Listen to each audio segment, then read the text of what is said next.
Hamilton's own Jamieson Rees joining us live from the Hammer, fresh off the World Junior Tournament Team Canada selection camp. Jamieson, what was that experience like for you? It was definitely a great experience. I mean, playing with the best players in the country, it's definitely an elite talent and elite compete level. I mean, everybody's trying to earn a spot on that roster, so it was definitely a pretty close, or if not the best hockey I've ever played in. So, How close do you feel you were to making the roster, and what was it like to find out that you didn't make it, and who actually delivered that news to you? I thought I gave myself a really good shot. I mean, I thought I had a pretty solid camp. I mean, at least for me, I think I took a couple steps forward for my game. Um, and definitely finding out that I didn't make it was definitely tough news to hear. There was a little meeting with the coaches in the morning the one day, and obviously got the bad news, and it was kind of tough for me to hear. But I mean, now I just got to worry about moving forward. And when you look at the roster overall, the team that's going to compete over the holidays, 20 first-round picks were on that roster. You're a second-round pick, so you're right in there with those guys. Can you describe to us what the talent level was like there?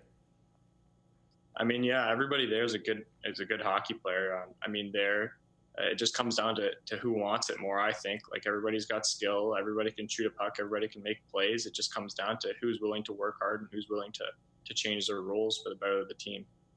You've played internationally for Canada. You got your gold medal behind you there. Can you analyze the tournament for us? Is Team Canada an overwhelming favorite, do you think? I think they definitely have a really good shot. I mean, 21st round picks is a lot, and just I know from me playing in past tournaments, when you put that jersey on, it's a different feeling, and you're willing to do a lot more and willing to make sacrifices and do things that, I mean, you're not usually willing, or not necessarily willing, but not usually doing, especially like changing your role. Like everybody there's a good player, like I said. So there's going to be some guys that have to change the role to be fourth line guys, be that the 13th forward, whatever it is, right? What's it like to wear the red and white and play internationally with that maple leaf on your chest? You've done it a number of times for Team Canada. It's an amazing feeling. Like I said, like it's different. And you want to work that much harder. It's just a different style, and you want to win so bad, and you're representing your country, right? So it's a different feeling, and it's something that every kid looks forward to as they grow up. So for the opportunity to get that, you don't want to waste it. You've had success at pretty much every level of hockey possible. The NHL is next for you, selected in the second round by the Hurricanes in the 2019 NHL draft. You go back to the OHL with the Sarnia Sting. Where are you at? Are you expecting to potentially play in the OHL this upcoming year, or could we see you on the ice in the NHL? I mean, that would definitely be nice. I don't know how everything's gonna work out, but if I get the opportunity to go to camp, I'm definitely gonna give it my best and hope for the best at the end of the day and do what I need to do. But if that's not where I end up, I mean, I'll be excited to go back in Sarnia and hopefully finish off my career there and have a strong end. And what's it been like for you dealing with the uncertainty of COVID-19 and not knowing where you might play hockey next? I mean, it's tough. It's tough to stay focused and keep my head engaged. Like I said, like I don't know when I'm going to go back to the OHL or if I'm going to go to Carolina or whatever it is. So there's no set dates. So it's just kind of just trying your best to stay focused and remembering that there is stuff you can do to prepare yourself for when that time comes.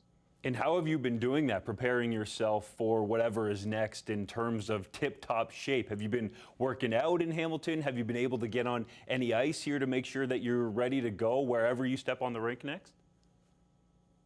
So obviously with the lockdown coming up, it's going to be a little bit harder for me to find ice and to get in the gyms. So I got a pretty nice setup in my basement that I'll use to work out and shoot pucks, and hopefully I can get on the ice some places. I mean, I got a couple of buddies that I've been going to the pond with. So I mean, that's as much development as I've been getting. So Kind of a throwback going to the pond and working on the skills there. yeah, it is, but it's fun. And what about the Sarnia Sting in terms of your development there? How do you feel like that franchise and your time there helped you develop to the point where you became a second-round pick in the NHL? I mean, they definitely helped out a lot. I mean, I have two very elite coaches that played long NHL careers, so they definitely know what they're talking about, and have given me lots of tips and stuff along the way, and have been putting me in the situations to be successful and give me confidence so that I can improve and get better as a player and a person. Are there any players that you had in your sights growing up that were your favorite? Maybe you had your poster up in your room and that now you might be on the verge of potentially playing against in the NHL? This player doesn't play in the NHL anymore, but when I was younger, my favorite player was Joe Sakic. So I wore 19 basically all the way up until I got to Sarnia. 19 was taken, so then I got 39. So we might be looking at the next Joe Sakic potentially, not in Colorado, but with Carolina. I don't know if I'd say that, but I definitely wouldn't complain if that happened. And what do you think it's going to take for you to make an NHL roster with the Hurricanes and really have an impact at that level? I mean, in Sarnia, it's a little bit different. Like, my job there is to set up plays and kind of create offense. I think in Carolina, just and from the way they play, they like to play a little bit more of a defense conservative first. So I think for me to develop that part into my game will be huge, and me getting a chance to make that team. Well, Jamieson, we really appreciate you setting some time aside during the holiday season. Everyone's curious to see where you end up playing next on the ice, so thank you very much. Thank you.